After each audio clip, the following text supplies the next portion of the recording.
Sot kam kënaqësinë të bisedoj me një njeri që ka kaluar një rrugtim frymëzues. Një njeri që nuk ka pritur mundësi, por ai i ka krijuar ato. Klisman Meti është një mentor dhe life coach, një person që ka transformuar jo vetëm jetën e tij, por edhe atë të shumë të tjerëve përmes filozofisë dhe përvojës së tij. Nga një fillim plot sfida deri te krijimi i projekteve të suksesshme dhe autorësia e librit Milioni i parë. Si? Sot do të flasim për rrugtimin e tij, mentalitetin e suksesit dhe si ai ndihmon të tjerët të arrijnë potencialin e tyre të plot. Klisman Meti, mirë se vjen. Faleminderit, mirë se ju gjej. Është shumë kënaqësi vërtet që një mikesh si Ofiqit të jem pjesë e këtij podcasti. Faleminderit që ka ashtu. Të gjithë shohin suksesin tënd sot. Po si nisi ky rrugtim për ty? E gjithë ky rrugtim nisi që në moshë shumë të vogël, por i pavetëdijshëm. Për shumë sfida në jetën time. Po themi, u detyrova të kisha një lloj transformimi të jetës.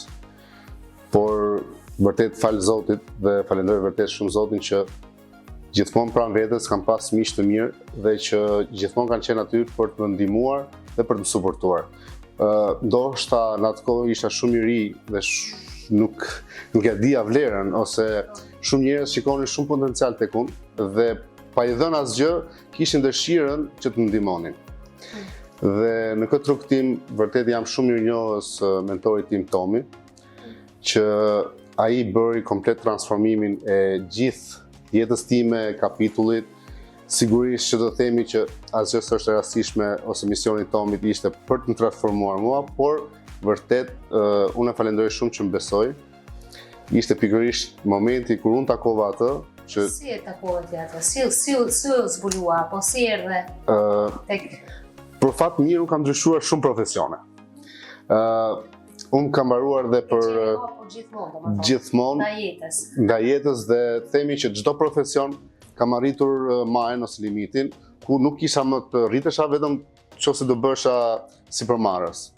Në profesion çdo shumë kurioztar dhe ne themi dhe kështu që kur ti din çdo gjë nuk bën asgjë, por në atë që unë kam bërë, në çdo gjë që unë di, kam arrit gjithmonë suksesin e atij profesioni.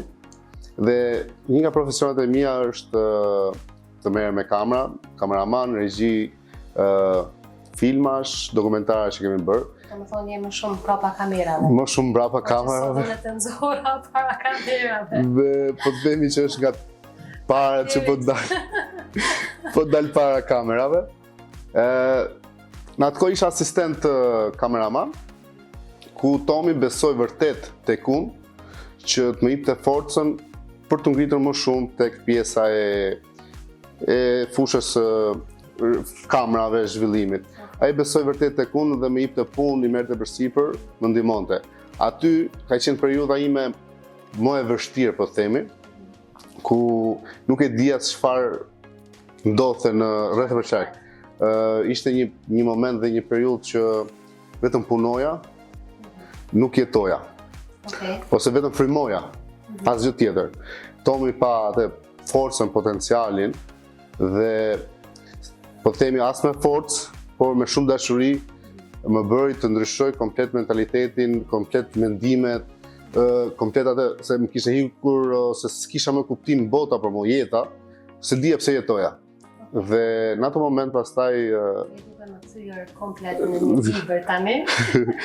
Vërtet është një histori shumë e gjatë dhe tek libri im e kam prekur komplet rrjedhojen se kam të gjithë rrjedhojen që ku unë jam sot e kam prekur tek libri që kam takuar një person që unë takova Tomin, nga Tomi kam takuar një person tjetër e kështu me radhë. Shumë e bukur. Do më thonë nga aty tani aty nisi edhe libri i jot Milioneri i parë. Milioni i parë, do të thotë po ta marrim si rrugtim çdo gjë nisi nga aty. Atëherë Klisman, mund të na tregosh pak si ka qenë femëria jote dhe mosha e adoleshencës tënde? Mund të themi që nuk ka qenë as pak e lehtë, por zakonisht unë falenderoj vërtet gjithë njerëzit që më kanë ndihmuar dhe më kanë mbështetur, të gjithë njerëzit e mi. Por e kam dëgjuar shumë, sidomos me njerëzit e suksesshëm që thonë s'kemi pas fëmijëri të lehtë. Dhe në atë kohë kur i dëgjoja thoja që kështu thonë këto tani që kanë arritur diçka, nuk e kuptoja dot. Sidomos në atë periudhën kur unë vërtet kam qenë një periudhë shumë e vështirë të jetesës dhe nuk arrija dot ta kuptoja, por vërtet pata një periudhë ose një fëmijëri të vështirë. Unë jam djali vetëm, s'kam as motër as vlla. Dhe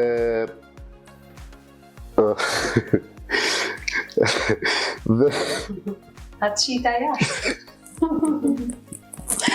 Dhe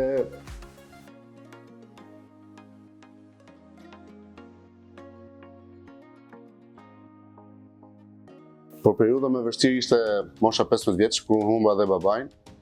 Mosha është mosha më delikate kur një djalë ose një fëmijë ka nevojë për një shok. Përpos ka nevojë për një baba, por ka nevojë për një shok. Por fal Zotit, shqyr Zotit që gjithmonë jam rrethuar edhe me njerëz më të mëdhenj që më kanë ndihmuar dhe vërtet fal Zotit ishin njerëz që janë munduar ta zëvendësojnë atë pjesën e babait. Por sigurisht që vendin e babait nuk e zën asnjëri. Dhe është një moshë vërtet shumë delikate përpos që ti ke nevojë për një këshill nga babai ose një shok. Është një moshë që ti mund të marrësh një rrugtim të mirë ose një rrugtim të keq dhe pjesa tjetër më e vështirë është që ti duhet dhe të jetosh si fëmijë, ku ti do të luash, do të dalësh, por do të jetosh edhe si ke marrë një lloj përgjegjësie në familje. Dhe prandaj ishte kjo periudha më e vështirë që un kam përjetuar, por vërtet fal mamit të edukimit, jo si gjithë pjesa më e madhe e shoqërisë time, sidomos në atë kohë, mori një rrugtim keq, por fal edukimit dhe mbështetjes dhe më ka mbajtur shumë afër mami. Është vërtet një rast pak a shumë i dhimbshëm kjo joti, Klisman, edhe padyshim që humbja e prindit për një fëmijë të vogël apo një adoleshent është mjaft e dhimbshme, por ma trego pak a shumë si pati ndikim kjo në zhvillimin tënd, pastaj në jetën tënde, humbja e babait pra. Për fat mirë, siç e përmenda edhe më përpara, kisha rreth vetes njerëz shumë pozitiv dhe që donin të më ndihmonin. Dhe kjo gjë më bëri edhe më të fortë që të punoja më fort. Do doja shumë vërtet të kisha babain pranë që në çdo profesion që unë zgjodha të më jepte një këshill. Por unë pata mundësi t'i provoja pothuajse shumë profesione, derisa arrita në një pikë kur unë gjeta veten, ndjesha mirë, life coaching, kur unë sot kam prej shumë vitesh që mentoroj dhe vërtet ndjehem shumë mirë. Por ajo që fatkeqësisht themi është që do doja shumë që babai im më shikonte çdo arritje time, çdo sukses dhe ta ndaja me të. Duke e njohur babain tim deri në atë moshë, jam shumë i bindur që ai do ndjehej shumë krenar me gjithë arritjet e mia dhe prandaj do doja vërtet që të ishte afër meje që ta gëzoja me të gjithë suksesin. Përkrahas gjithë këtyre përjetimeve që i ke përjetuar, domethënë si fëmijë, a ka pasur një moment kyç që ty të ka shty, apo çka ka qenë ai momenti kyç i yti që ty të ka shty me ndryshu diçka në jetën tënde? tani, kur i analizoj, po themi, të gjithë kaluarën time, ka pas shumë momente që unë kam desh të ndryshoj. Por për shumë arsye, ndoshta mosha, ndoshta s'kisha fuqi, ndoshta dhe mundësia financiare, nuk e bëra atë ndryshimin e dur, apo nuk e kisha atë fuqinë dhe potencialin për unë thënë jo. Ose duhet të bëj diçka ndryshe. Dhe ka qenë një moment më pikant, po themi, që unë bëra ndryshimin, ishte kur xhiroja, merresha me xhirimin në atë kohë, dhe që humba komplet kuptimin e gjithë jetës, thjesht po frimoja, siç e thash edhe më përpara, kisha një lëmsh në kokë. Aty kuptova që vërtet, edhe sikur dola nga trupi im dhe po shikoja Klismanin, që çfarë po bën. Do thonë, të një moment, sikur i thash jetës, okej, thjesht jeto, është okej, pa ja ditë kuptimin, por kur pash Klismanin që vërtet ishte futur në një pus, po themi, që nuk donte as të dilte, thjesht po i përjetonte të gjitha llojet e emocioneve, pozitive, negative, të qeshura, të qarat, çdo lloj gjëje po i përjetonte, por ama ishte në vend. Dhe duke parë shpirtin tim që unë gjithmonë duhet të arrij diçka, duhet të heci gjithmonë përpara, duhet të krijoj gjithmonë diçka. Nuk jam një tip që krijoj diçka se jam mirë në një vend pune ose diku dhe do të qëndroj aty. Jo, unë jam gjithmonë për të provuar gjëra të reja, për të ngritur gjëra të reja, dhe aty, domethënë vërtet, sikur e futa dorën në pus dhe nxora Klismanin nga pusi. Domethënë ke pak a shumë edhe që nga fëmijëria apo me të lindur që je person që nuk rrin në zonën e rehatisë.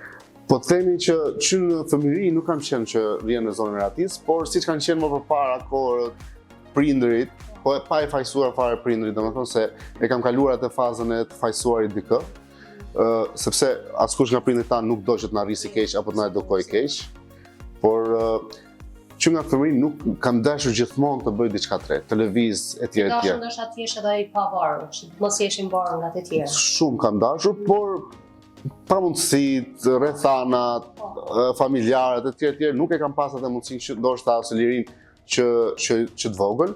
Kështu që mendoj që vërtet brezi i sotshëm ose fëmijët që lindin tani fatmirësisht kanë mundësinë dhe janë prindrit të vetëdijsuar dhe dinë se si të sillen me fëmijët. Sigurisht. Kështu që mendoj që në fëmijëri e kam pas atë dëshirën gjithmonë për të ecë përpara. Për të krijuar diçka të re. Vërtet është duhet ta ketë çdo njeri këtë lloj guximi, sepse është një guxim, jo secili mund ta ketë këtë. Por që sa më shumë që vetëdijsojmë dhe afrohemi për vetes, mund ta shpalosim këtë potencial, sepse secili e ka. Të gjithë e kanë këtë fuqi, këtë potencial. Thjesht janë me bindjet e tyre limituese, kanë frika të guxojnë dhe të jetojnë. Nuk kemi asgjë për të humbur në këtë jetë. Mund të pëlqen një shprehje e Aleksandrit të Madh, kur ai vdes, tregon një histori që ne kemi ardhur me xhepa bosh dhe ikim me xhepa bosh. Kështu që ne në këtë jetë s'kemi për të humbur asgjë. Kështu që guxo, vepro, thjesht duhet të jetojmë me emocione. Thjesht ne duhet zgjedhim apo jetojmë me emocionet negative apo me emocione pozitive. Negativet është kur ti qëndron në vend, s'po bën asgjë, thjesht po bën atë rutinën tënde. Ama kur ti vepron, guxon, bën gjëra të reja, ti po përjeton gjithmonë emocione pozitive. Dhe unë jam gjithmonë me këtë pjesën që duhet thjesht të vepron. Me që e dim se secili don të ndryshojë jetën e tij, por shumë shpesh mvaret sepse nuk kemi guxim dhe qartësi dhe nuk e dim se si ta fillojmë me një hap në ndryshe. Pra, hapi i parë është çdo herë ai hapi që vendos për jetën tonë. A të kujtohet ty pak ai momenti i parë apo hapi i parë në atë kohë, si filloi hapi i parë për ty? Me çfarë vendimmarrje? Hapi i parë më kujtohet me veprim. Veprimi ishte unë kur bleva librin e parë The Secret. Domethënë ka filluar me një libër. Me një libër. Hapi i parë i yti. Shumë njerëz ose dëgjoj shumë që nuk di nga t'ja nis. Nuk di çfarë të bëj dhe nuk di t'ja nis. Ka dy gjëra. Sigurisht duhet edhe kur të mentorohemi, duhet të gjejmë personin e duhur të mentorimit. Që ne ta ndjejmë apo ta marrim, nuk po themi ta marrim shembull, por ta ndjejmë atë person, të ndjejmë energjinë e tij. Unë i besova mentorit tim. Unë veprimin e bëra me të marrë librin, por me të lexuar librin, nuk është se prita që të vinin gjërat nga qielli. Unë kam pas gjithmonë ëndra, në atë kohë unë i thoja ëndra. kisha shumë ëndra, si në fëmijëri, në adoleshencë dhe kur u rrita, por në ato ëndra i kalova në qëllime. Kur hapi parë që unë bëra transformimin, ishte që të lexova libër, mësova për ligjin e tërheqjes. I vura në zbatim. Funksionon dhe nuk funksionon dhe në bazë të emocioneve të mia, në bazë sa kisha nivelin e asaj që unë kërkoja. A ishte vështirë kjo pjesa e besimit, sepse para sa viteve, sepse ende në këtë kohë ka njerëz që nuk e besojnë, dhe sidomos ti para sa viteve, sa ka qenë ky proces i vështirë, tysh në këtë procesin e besimit? Unë në procesin e besimit, po themi, kam hyrë direkt. Gjëja më vështirë ishte tek paragjykimi i njerëzve. Paragjykimi? Fillove të ndryshosh me njerë? Unë si në libre që lexoja, sidomos Bob Proctorin e kam pas idhull, themi, sidomos ato shprehjet e tij më pëlqenin shumë, edhe është ajo që dikur do qeshin dhe do tallen me ty, pastaj do të ndjekin. Dhe është frazë shumë e bukur dhe kjo frazë mua më ka motivuar duke qeshur me gjërat. Ishte e vështirë po themi sepse shumica e njerëzve nuk e besonin këtë gjë. Në atë periudhë kur unë hapa dhe faqen The Secret Albania në Instagram, unë e hapa për të parë që sa veta kishte si unë që lexonin, vepronin, kishte shumë po kishin frikë të tregonin. Dhe aty kuptova që paragjykoshin dhe në atë periudhë ishte që janë këto Jehovajt. Po. Sidomos me librin. Kam dëgjuar edhe disa herë. Filluat edhe ju, jeni bërë të Jehovajt, edhe kjo ishte sekti, ishte jo periudhë e vështirë, themi, por pak e sikletshur se ti nuk gjeshe dot një person të përbashkët për të shprehur, për të folur, sidomos edhe rrethin e ngushtë. Dhe sigurisht, sidomos sot e hasin shumë që ku unë po ndryshoj dhe po mundohem të ndryshoj mendimet e mia, në rrethin shoqëror nuk ndryshuan. Tash është sa gati jemi neve t'i dëgjojmë ato. Por fal Zotit, vërtet kam punuar shumë me veten dhe nuk më ndikuan fare që shoqëria ime nuk ndryshoj. Dhe unë nuk i paragjykova, se njerëzit lexojnë sot ligjin e tërheqjes, kam mësuar dy gjëra dhe fillojnë fajsojnë familjarët, prindrit, shoqërinë, pse ato mendojnë negativisht. Ndërkohë që ne deri dje ne ishim bashkë me to që kishim të njëjtat mendime, flisim në të njëjtën mënyrë. Por unë pata durimin dhe me arritjet e mia, sukseset e mia, pjesën shoqërore apo miqësore timen, duke treguar arritjet e mia, ato filluan që ta kuptonin dhe të ndryshonin, dhe të më ndiqnin. Po kjo është e mira se duke ndryshuar vetë, e duke pasqyruar tek të tjerët, duke ju treguar të tjerëve, ne nuk kemi nevojë të marrim njerëzit me zor në atë rrethin tonë, po. Ne do t'i tregojmë atyre që kush jemi ne të bëhemi shembull. Është shumë e vërtetë. Mentaliteti i suksesit, si të ndërtosh një mendje të fortë. Me jetën tënde dhe në punën që bën sot, flitet shumë për rëndësinë e mentalitetit të fortë.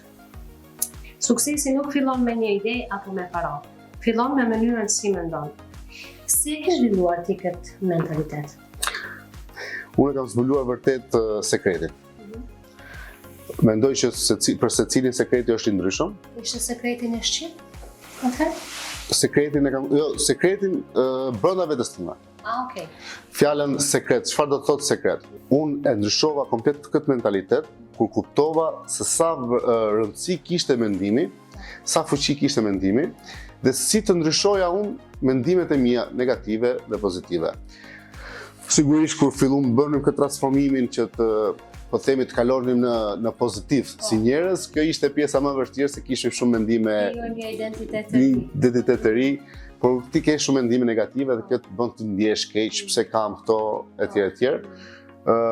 Por kjo ishte më së normale.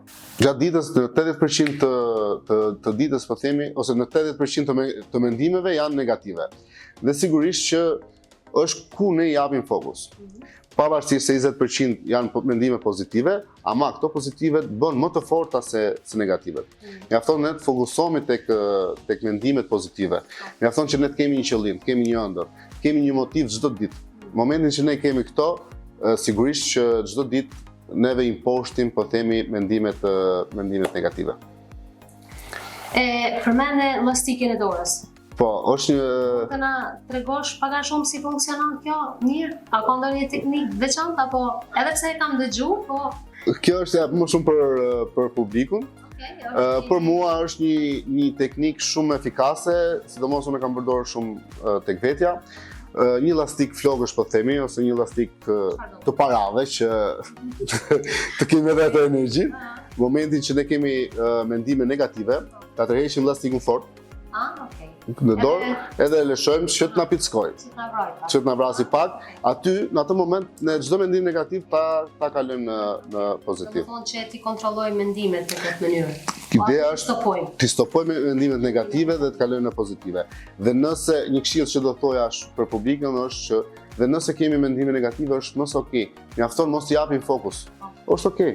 Sepse të gjithë, po them, personat që kalojnë në ankth apo depresion është i japin shumë rëndësi mendimeve tepërta dhe krijojnë film në mendjen e tyre. Dhe më fal, mos të ndërpres, sekreti ose paktën për mua një nga pikat kryesore është, unë e them shpesh këtë pjesë është ne kemi dy persona në kokë. Unë i them kam dy klisa në kokë. Një që më flet pozitiv, një që më flet negativ. Dhe në çdo situatë që unë hasem është që personi negativ ose me mendime jo të mira thotë ti nuk mund ta bësh atë. Ka dhe klisin që thotë ti mundesh. Në momentin që ne arrim t'ja ulim zërin klisit që nuk na jep forcë, përkundrazi, në momentin që ne ja ulim zërin, aty kemi arritur fuqinë e sekretit, kemi zbuluar sekretin dhe nuk ka asgjë që të na ndalë. Kurse unë e bëj një krahasim kështu. Në njërin anë djallin, e di që shumica kanë frikë nga djalli, edhe në njërin anë është angeli.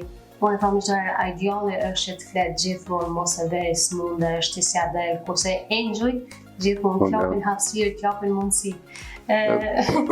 Është një, tu kemi ato dy zërat e brendshme gjithë kohës, por momentin që e largojmë djallin, po themi nga ose ja ulim zërin, vërtet nuk na ndalon asgjë.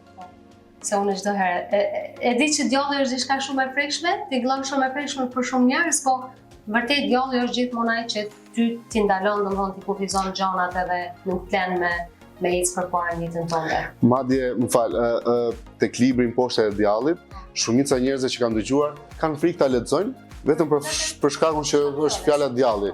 Por vërtet ja këshilloj njerëzve ta lexojnë se është një libër vërtet fantastik. Dhe aty e shpjegon vërtet shumë mirë krahasimin, po themi, djallit, se çfarë vërtet na flet djallin edhe sa ndikon, po themi, djalli. Por që djallin thojza se mos ta marrin me frikë. Edhe nuk duhet ta marrin prekshëm diçka. Djallin domethënë është diçka negative. Është diçka që nuk na shërben neve për. E kuptoj, po kjo është ideja që neve na kanë arritur në këtë idenë, djalli është njëri i keq, është diçka e keqe, etj. Krisi, mund të na thuash cilat janë 3 cilësitë më të rëndësishme që duhet të zhvillojë një person për të arritur suksesin personal dhe profesional? Besimin tek vetja, guximin dhe veprimin. Krisman, a mundesh ti më na tregu për shembull si i shërben ti klientit të tu? Në çfarë mënyrë? Sepse unë si një hipnoterapiste e di që duhet punoj me nëndëdijen, me teknika të ndryshme, por ti si life coach, si i shërben ti njerëzit, si i ndihmon ata? Në trajnimet që kam bërë. Ke kurse diçka kështu? Bëjmë kurse tek faqja e Secret Albania, kemi bërë goxha trajnime dhe tashmë së shpejti kemi trajnimin e radhës. Unë do ta thoja që është trajnime online apo dhe? Trajnimet online i bëjmë të përgjithshme, vetëm seminaret që i bëjmë fizikisht. Më shumë tek pjesa ose gjëja kryesore që neve mësojmë tek trajnimet, është baza kryesore kur ne duhet t'ja nisim. Sigurisht që ai do të jetë i shëruar ose do të jetë i qetë. Kemi pasur dhe kemi shëruar edhe persona që kanë qenë me depresion apo me ankth, por gjërat bazike që kemi, sepse vërtet kemi në varet ose në bazë të personit që ne kemi pasur në trajnime, i kemi ndihmuar dhe kemi shëruar, por tek pjesët kryesore që ne prekim tek kurset janë gjërat që si t'ja nisim. Të zbulojmë çfarë vërtet neve na pëlqen, çfarë duam të bëjmë, të zbulojmë pasionin. Ju ndihmon pikërisht ta hedhin hapin e parë. Bën hapin e parë. Shumë njerëz janë këtë pjesën nuk dinë nga t'ja nisin, nuk dinë çfarë të pëlqejnë. Për çdo person e pyesim veçanërisht çfarë disa pyetje për të zbuluar çfarë ju pëlqen. Çfarë din të bën. Si ka shumë njerëz që din të bëjnë shumë gjëra, po ndërkohë prap nuk din nga t'ja nisin. Po themi e marrim këtë pjesën bazë që momentin i zbulojmë çfarë ato kanë si potencial, çfarë kanë si talent dhe ju arrisim dhe zhvillojmë në rrugtim. Okej, Klisman, do me thonë ti në këto kurset tua që ju ofron njerëzve, ju tregon atyre se si ata të bëjnë hapin e parë dhe si t'i thyen këto mendimet kufizuese që ata i kanë ndërtuar gjatë jetës së tyre. Po, dhe një nga pikat e forta që ne kemi është që ato të përballen me frikat. Përballja me frikat është gjëja kryesore që ndodh. Neve Soni ata dhe se si të përballen. jetë këmbëngulës, sepse duhet të jemi edhe këmbëngulës dhe të jemi disiplinuar, vetë disiplinuar. Vetë disiplinuar. Ne nisim edhe me këtë pikë kyçe. Pa i treguar klientit se çfarë do bëjmë me teknikat, është ne i pyesim kush janë frikat e tyre. Okej. Dhe ato na tregojnë çfarë janë frikat. Dhe në një farë forme, në thojë them, ne i detyrojmë ato që ato të përballen me frikat. Një nga ushtrimet kryesore është që ato të përballen me frikat. Dhe që momentin që to përballen me frikat, ato vërtet direkt e humbasin ose janë të lirë ose të hapur për të vazhduar. Sigurisht kemi edhe menaxhimin e kohës, si të veprojmë, si të vendosim qëllimet. Okej. Do të thotë radhitja e tyre që mos të vendosin qëllimin e parë tash që unë dua 1 milion euro dhe qëllimin e fundit 200 euro, ndërkohë akoma ato nuk e besojnë. Qëllimi i parë është të jeni nisë me një shumë të vogël që ti ta besosh ta ndjesh. Pastaj ti duke arritur atë gjë, ti e rrit nivelin e kërkesës në univers, sepse ty të është rritur besimi.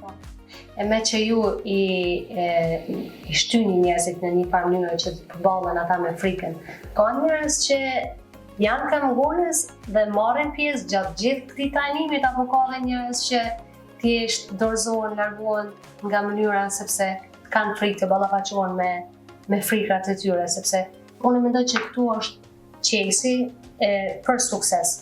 Kjo është një arsye pse shumë njerëz nuk i arrin sukseset e tyre, sepse në çdo sukses ne duhet së të jemi të gatshëm të përballen me frikat. Kështu që po më intereson në kursin e juve, po a janë ata vërtet që e mbajnë këtë disiplinë apo edhe prej atyre që tërheken thjesht nga duan të ndryshojnë, apo janë të gatshëm të vazhdojnë me disiplinën, me këmbënguljen, se unë mendoj disiplina, këmbëngulja janë qels për sukses. Po themi një lloj metode që përdorim në trajnim është që i bëjmë pak miq me njëri tjetrin. Okay. Edhe duke bërë miq me njëri tjetrin e kanë pak vështirë të ndahen nga njëri tjetri. Okay. Dhe sigurisht që në trajnim shumë prej tyre nuk e vazhduan rrugën, me justifikim nuk kisha mundësi, nuk mundesh etj, por me atë idenë ne i heqim nga grupi. Momentin që i heqim nga grupi, po themi një lloj detyrimi. Por unë e di shumë mirë që këto njerëz që i detyrojnë që të bëjnë këtë lloj ndryshimi, ato do kthehen përsëri mbrapa. Sepse ka shumë njerëz për shkak mos të dalin nga grupi apo mos ta humbasin shoqërinë që janë në grup, detyrohen familiarizim, detyrohen ta bëjnë atë që unë i kërkoj. Por problemi është që momentin që mbaron grupi, ato prap demoralizohen dhe kthehen përsëri aty ku ishin. Por pjesa më e madhe kanë vazhduar dhe janë përballur me ndryshimin. Klisman, a mundesh më na i cek një rast ndoshta pak si më konkret që të ka mbet në zemër, apo diçka ndonjë përjetim me ndonjë pjesëmarrës të kursit? Do cek disa që më kanë ngel në mendje dhe kanë bërë ndryshimin e tyre. Ka shumë prej tyre, ndoshta disa i mbaj mend ose disa për shumë arsye ndoshta s'po i cek. Një nga teknikat ishte ose një person që ishte si ushtrim, që neve do të takojmë një person në rrugë pa e njohur dhe duhet ta përqafojmë ose duhet të kërcejmë. Dhe shumë si gjana boni. Po, të pa njohur. Vërtet është guxim ta bësh. Bëjmë shumë sfida në grup, madje edhe sfidojmë njëri tjetrin. Okej. Kur unë sfidoj dikë tjetër, ai personi tjetër sfidon dikë tjetër. Mbaj mend një rast ku një vajzë punonte në një bank dhe ishte arktare diçka e tillë, nuk kujtohet, dhe kishte shumë klientë aty në bank dhe ajo për të treguar që nuk ka frikë dhe nuk janë dhënë për asgjë, ajo mes sallës bankës e xhiroi me video, bëri po themi salto. Po, edhe para njerëzve atë. para njerëzve. Ajo edhe i thash që ti në momentin që pati guximin për të bërë këtë, ty s'ka asgjë që të ndalojë. Sigurisht. Një person tjetër ishte që kishte shumë nuk dinte mirë shqip dhe kishte frikë të fliste sepse thotë e ngatroi me greqishten. Aksone kështu që e ngatroi. Jo, po ishte edhe i periudhë që po paraqikoshin këto shqiptarë që rrinin në Greqi me të folurin, edhe kishte shumë problem këtë pjesë. Dhe ajo që unë bëja, ma tha mu këtë gjë që unë e kam problem në të folur etj. Dhe ajo që unë bëja është që në moment që hapshin Zoomin dhe flisnin, vendosja të fliste para. Vendosja të lexonte etj. Derisa sot vërtet ka një nga faqet në Instagram më të suksesshme. Dhe po poston etj. Dhe më falenderon gjithkohës për ndryshimin që ka bërë. Kjo është shumë e bukur. Çfarë mund të ndodhi nga një njeri kur thjesht guxojmë ballavaçohemi me frikat. Thjesht ballavaçimi me frikat është. Me ato bllokime që i kemi të krijuar nga dikush tjetër, jo nga vetja jonë. Shumë bukur. Vërtet uroj që të kenë sa më shumë njerëz të vinë në këto lloj kurse sepse ne të gjithë e duam një. Të gjithë e duam nga një mentor, të gjithë e duam nga një këshill, siç kam edhe unë etj. Por mbi të gjitha kemi nevojë për të ndryshuar mendimin, të ndryshuar mentalitetin dhe të jemi të gjithë njerëz të mirë. Vërtet, sepse e dim që secili njeri ka thesar brenda vetes. Dhe është vërtet shumë e dhëmshme kur ka njerëz vetëm nga proceset të kaluara dhe të jenë viktim e jetës së tyre, kurse munden me arrit gjithçka në jetën e tyre, që është e mundshme. Tani Kristian, nga kjo pjesë do kalojmë tek liria financiare. Më pëlqen shumë e për financat. Ti ke ndërtuar disa iniciativa dhe biznese. Çfarë të shtyu ty të hysh në botën e startup? Nuk mund ta quaj veten një sipërmarrës, por do të quaj veten sepse biles në libër e kam pasur shumë shpesh pjesën e gjërave që kam ndërtuar. Pjesa më e madhe është justifikim që themin e njerëzit. Nuk kam. S'di. Po pjesa, do të thonë justifikimi më i madh është që nuk kam. Dhe do të prekja një nga bizneset që unë kam krijuar, duke qenë se kam krijuar disa prej tyre, po një nga bizneset që kam krijuar është që kur bën shkputje nga një kompani filmimesh që bënim atëherë, u shkputëm dhe filluam vetë. Krijuam një kompani, Zip Multimedia. Edhe ishte Zip Multimedia. Zip Multimedia. Okej. Ishte periudha më, po themi, se gjithmonë themi më e vështirë, po ishte një nga periudhat e vështira.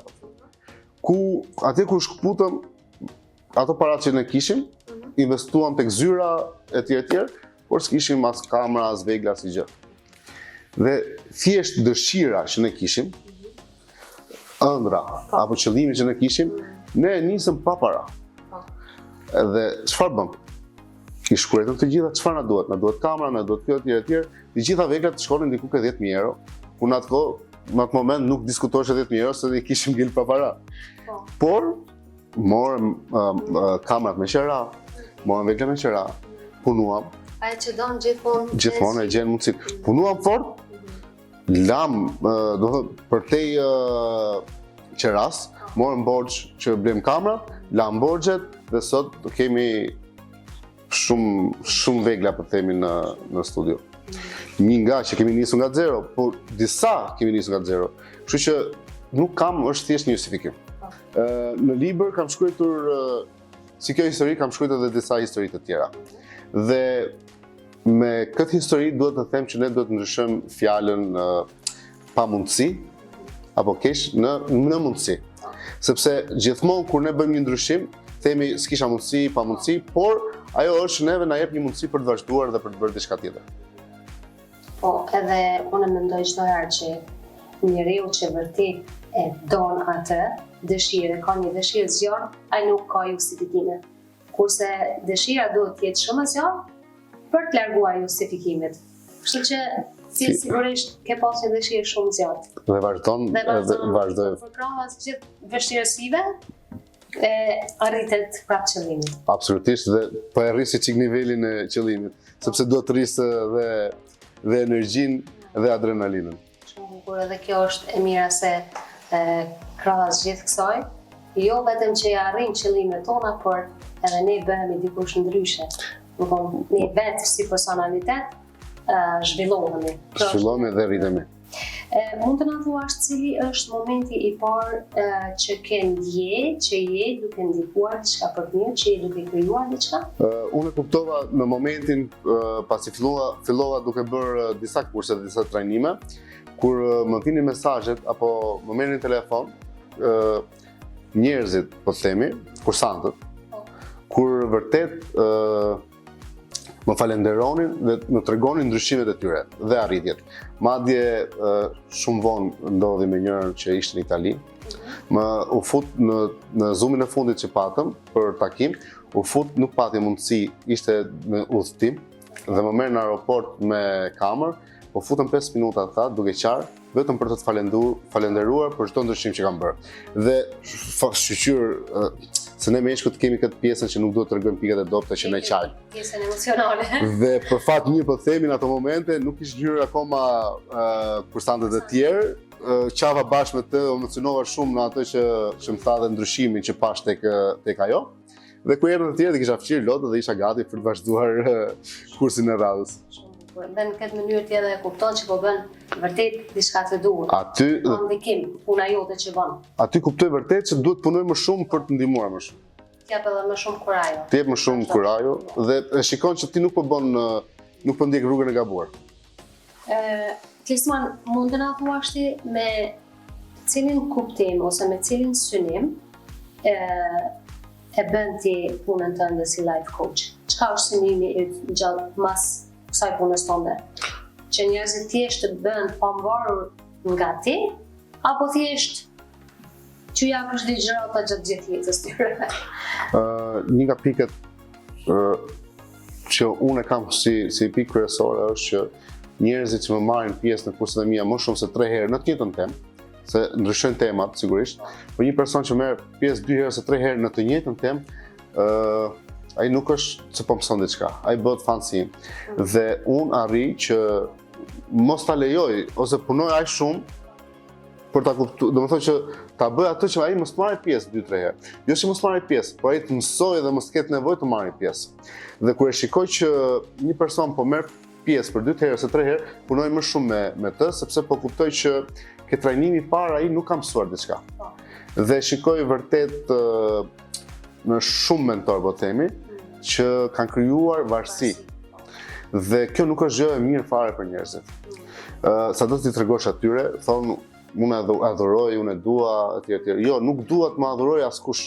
Më duan të më respektojnë, jam shumë dakord. Por nuk dua të më adhurojnë. Unë nuk jam as Zoti, as Perëndia. Dhe unë thjesht jam aty për, po themi, si një dorë për t'i mbështetur dhe fuqinë që kanë ato brenda vetes nuk është se po ja japun fuqinë. Unë thjesht së bashku po punojmë për ta zbuluar.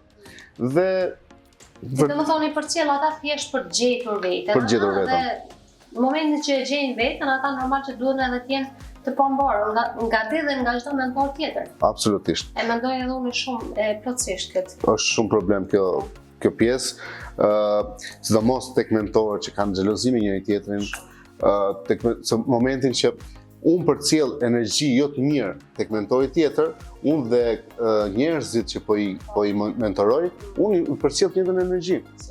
Kështu që unë nuk po themi, nuk po ushqej gjë të mirë, nuk po rris njerëz të mirë. Unë po rris urrëtie, po rris gjëra të këqija dhe vërtet më vjen shumë keq dhe uroj si për mua, edhe unë nëse nuk jam i denj, të dali një ligj po themi, ti kontrolloj të gjithë mentorët, të gjithë që po merren në këtë fushë, të shikojnë çfarë po mëson ky. Edhe unë t'jem, dhe unë nëse po bëj diçka gabim, mos merrem më këtë pjesë, sepse është në dëm të njerëzve. Dhe kjo është në dëm të shoqërisë. Shumë e vërtet, unë mendoj edhe unë kështu them, një mentor duhet të jetë jashtëzakonisht i kujdesshëm se çfarë po japin dikujt. Sepse ne nuk po japim vetëm një platë ushqim, po mbjellim fara në mendjen e dikujt tjetër. Dhe jemi shumë kujdesshëm se çfarë farash po mbjellim, se sa mund ti ndihmojmë ata, në të njëjtën kohë mundem edhe ti dëmtojmë. Edhe këtë bindje e kam posë edhe çdo herë nga ti, e di që je një mentor. Nuk po du tani me të bo reklam, por e di vërtet që je ashtu edhe kjo është një arsye sepse kam dëshirë me të pas më sa në podcastin. Shumë faleminderit. Libri Milioni i parë. Si e be kjo? Është sa për qeshur, po për qarë jo, po është si projekt, po themi kisha kohë që e mendoja. Edhe këtë si histori e kam cekur edhe në libër, por për gjitha ato... Ke menduar një bësh autor? Nuk e kisha menduar. Dhe madje kur e kisha gati librin për ta nxjerr, po mendoja ta nxjerrja pa autor. Nuk jam munduar gjithmonë që të dërgoj emrin tim, por e mendova edhe një lloj marketimi, sepse sipas perceptimit tim ose mendimit tim që ne jemi të prirur të shkojmë tek misteri. Dhe duke qenë pa autor, thjesht dëshira që ky libër duhet lexohet, dëshira e madhe që unë kisha për që ky libër të lexohet, mendova që njerëzit të shkojnë drejt misterit për ta marrë. Por në fund vendosa që okay, po e bëjmë me emër. Dhe duke qenë se ishte një projekt shumë i gjatë, për shumë arsye u shty, nuk po bëhej etj.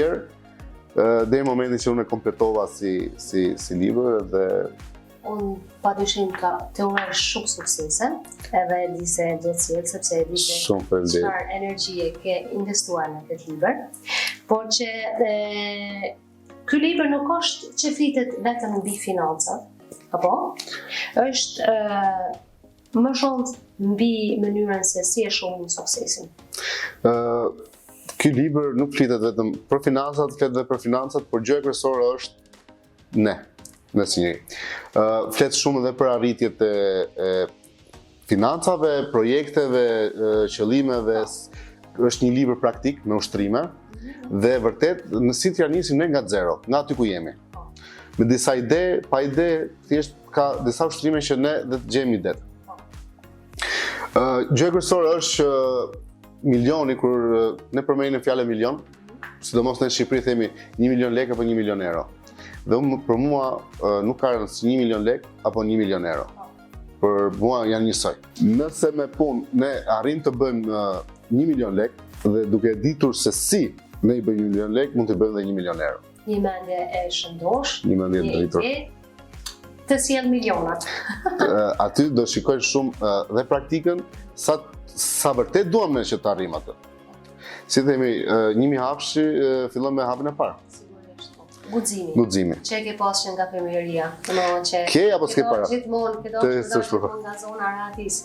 Kjo është milioni i parë. Kjo është milioni i parë. Sigurisht. Hapa dhe parë edhe ai guximi që merr krahas gjithë jetës aktuale që e ke për momentin.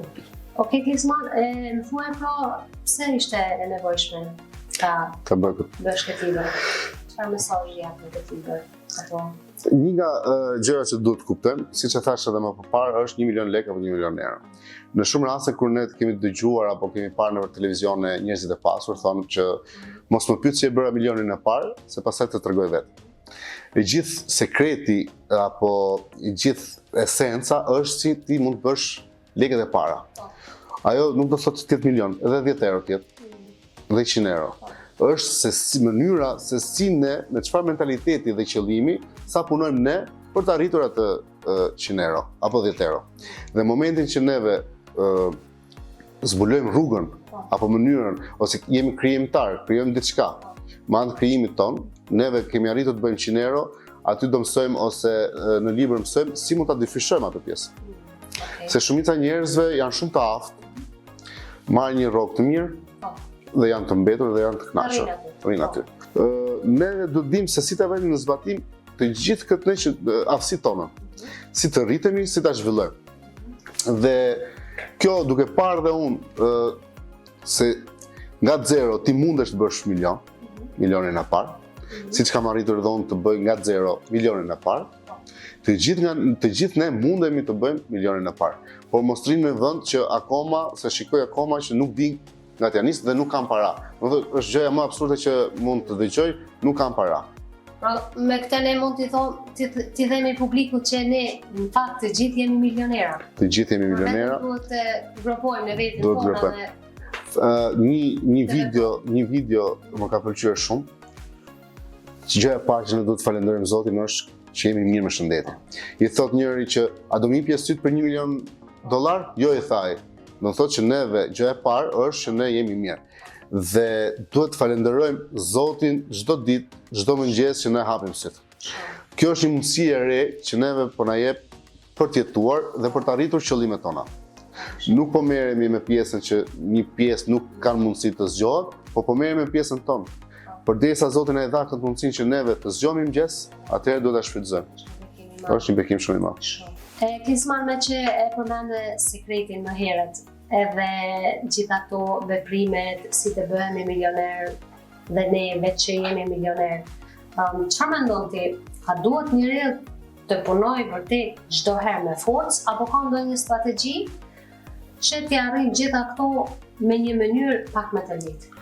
Unë do të thoja që siç është e përdor shpesh, nuk duhet para për të bërë para, se pjesa më e madhe ose të pasurit e thonë që duhet para të bësh për para. Duhet para për të bërë më shumë para. Por nuk duhet para për të bërë para, kështu që vazhdon në gradualisht. Momentin që ti bën para, pastaj duhet para për të bërë shumë para. Dhe një nga sekretet që ne të ecim, se ke njerëz që janë profesionista, ke njerëz që punojnë shumë fort dhe prap nuk po arrin diçka, do thoya që neve duhet krijojmë shërbim. Duhet të kapim çastin, duhet të kapim momentin ku ne të veprojmë. Që do thotë, nëse në zonën time ku unë banoj apo jetoj, mungon një lloj shërbimi, unë atë do të hap. Të krijoj atë lloj biznesi që mungon shërbim. Ti je kreativ. Ti je kreativ në atë zonë. Po, jo që të fillojmë, dikush ka hap një lokal, ta hap edhe unë lokalin e njëjtë. Imitojmë tjerët. Edhe vazhdojmë, punojmë shumë dhe prapë s'na ecën. Sigurisht që s'mund të ecim. Kështu që neve gjithmonë do të jemi të veçantë.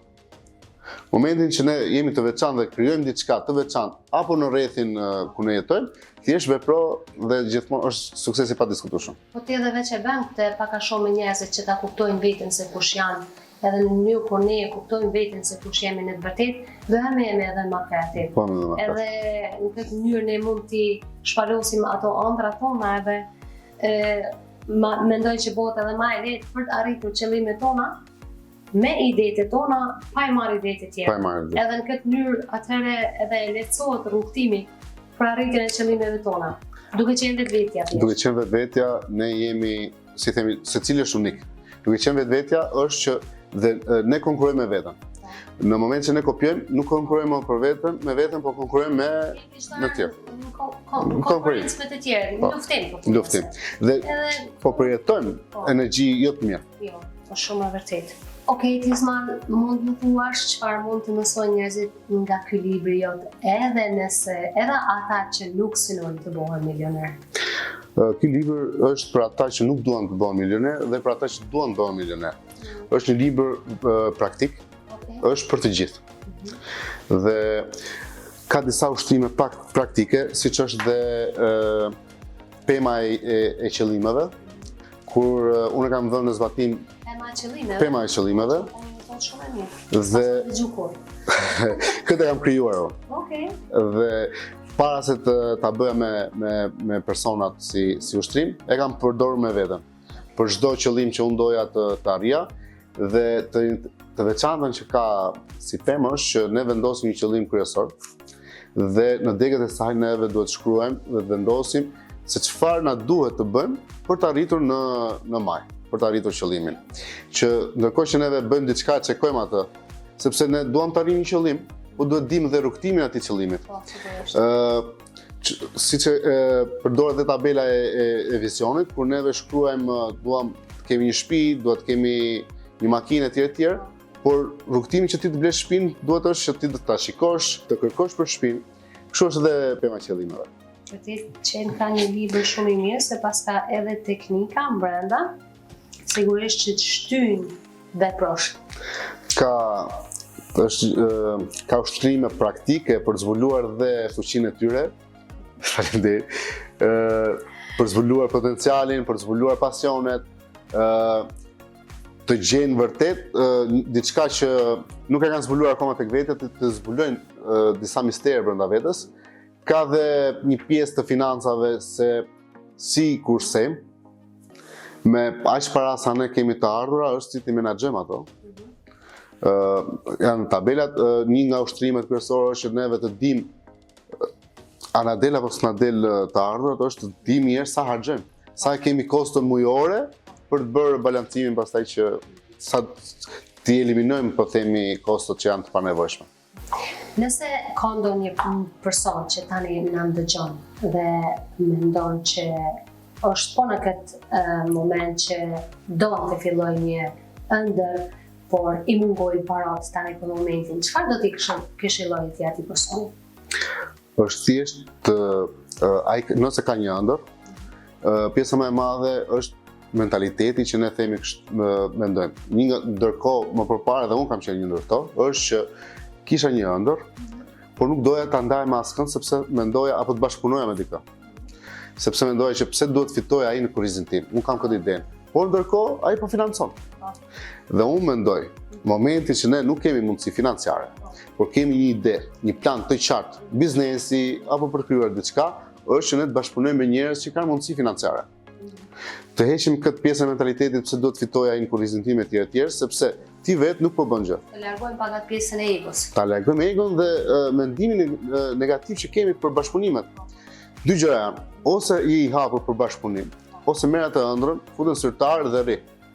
Dhe moment që ne jemi të hapur, pastaj nëse ne jemi të aftë, është që me këtë biznes që unë po bashkëpunoj me dikë, fitoj të ardhura dhe unë mund të krijoj diçka tjetër vetë.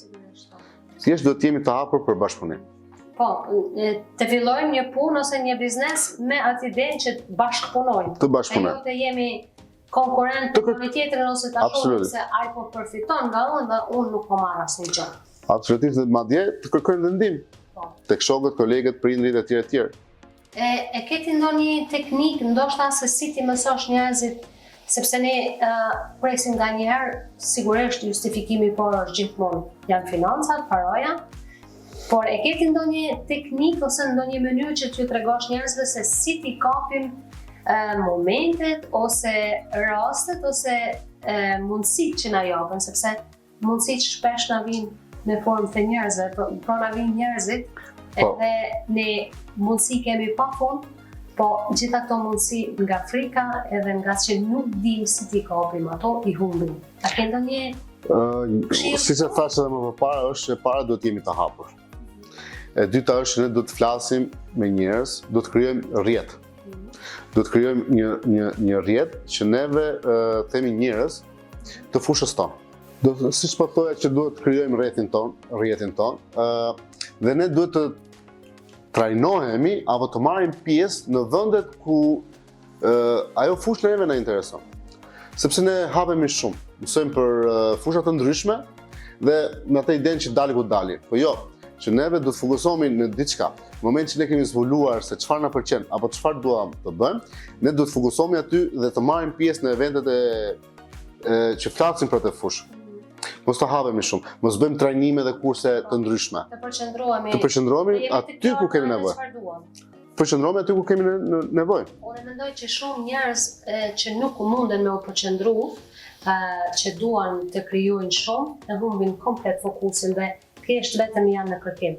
Po është edhe një këshillë e jotja që do ju thosh njerëzve që thjesht të përqendrohen. Të përqendrohen dhe të fokusohen në atë qëllim që ato kanë, në atë lloj drejtimi. Mos të hapen shumë në fusha të ndryshme apo gjëra të ndryshme. Thuhet se aty ku është fokusi, aty është energjia. Aty është energjia. Ne kur humbim fokusin, e humbim edhe energjinë. Është e vërtetë. Po. Tani kjo pjesa e të folurit me njerëz, sepse neve sigurisht se na duan njerëz për të arritur ëndrat tona. Çfarë sugjeron ti tu? Është e mirë që ti flasim dëshirat, qëllimet e tona me njerëz të ndryshëm apo me njerëz të veçantë? Sepse edhe këtu prapë mundem të... Shiva, nëse për shembull qëllimin që unë kam, ja shpreh një personit në diku, dhe duke ditur ai anën time financiare që unë nuk kam mundësi të arrij, ai do të përcjellë energji negative. Çike këto ëndra ti vazhdo, çike këto mos vazhdo, pse ndron kohët etj. Të shpërqendron dhe të humb vetbesimin. Ne ëndrat apo qëllimet tona duhet i shprehim me personat që ne mendojmë i kanë arritur dhe kanë mundësi të na suportojnë. Domethënë, si themi, dikush që aq e ka mundësinë apo horizontin për të parë, nëse ai ka një barrierë këtu përpara, ai nuk e din se çfarë ka ti mbrapa. Ndërkohë që ti e ke parë horizontin që është shumë larg dhe e shikon gjelbërimin që është mbrapa, ti nuk mund të flasësh dot me atë person. Sepse nuk je gati akoma. Për në moment që ne flasim, ai mund të qëllojë dhe familjar. Ke shumë familjar ose prindër që vërtet duan të mirën e fëmis, por të krijojnë barriera, të krijojnë atë pjesën që ti nuk mundesh. Mos e nis kot, s'është biznesi për ty, të humbin atë vetbesimin. Të vendos shumë limite. Kush u bë nga ne që të bëhesh ti biznesmen apo të krijosh diçka. Gjithmonë ne duhet të flasim për ëndrat tona me personat që neve na mbështesin.